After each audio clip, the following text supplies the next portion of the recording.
Oluvannyuma lw'ebbeeyi y'amafuta okuba nti buli olukya yeeyongera okulinnya bannamasaka abakola emirimu egy'enjawulo bategeezezza nga ebyokukola bwe biyinza okubalemerera kubanga emirimu girabika gigaanya ebintu bya buseere nnyo.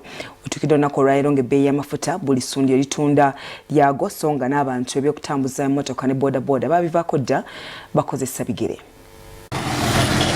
Ebbeeyi y'amafuta ekyukakyuka buli kaseera abantu abamu egenda kubajja ku mirimu. Bw'otuuka mu kibuga Masaka, petrol stations ezisinga obungi okutimba omuwendo omutuufu zaaguvaako dda nga bw'okyama mu masundiro g'amafuta gano kyandikulowoozesa nti omuwendo gwe bataddeko gwe mutuufu. W'otunuulira ku nguudo ezisinga obungi abantu abatambuza ebigere basinga ebidduka obungi.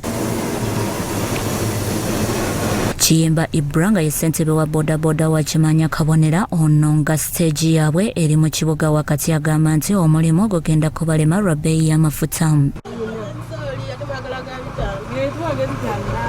Ono agamba nti abasaabaze nabo tebalina nsimbi ng'ewantu eweetaagisa okutambulira 3,000 bwe batuuka ku basaabaze babaddamu kimu nti balina 1,000 lwa ssente. Amafuta ageewanamye Masaka wano gaffe abavuzi baffe abavuzi ba layisi abantu balina ssente ate amafuta galinnye.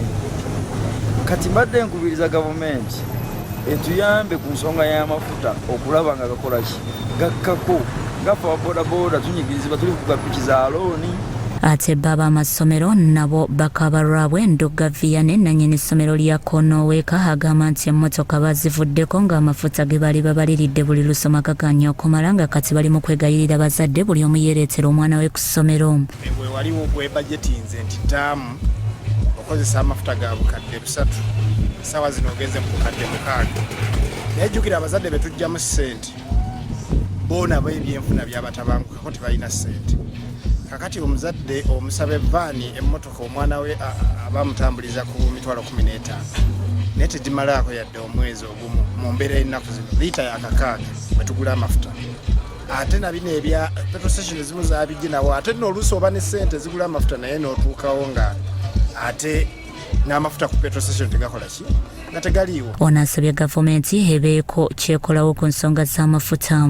Liita ya nusu 6 awamu 5 ate mu byalo eri kati liita eri ku mutwalo. Kati ekintu kyaduumuuse buli omu asala ebbeeyi ye okusinziira ne waali n'obusoboze kuba naye ate akozesa amafuta okutuusa amafuta ago gye gali.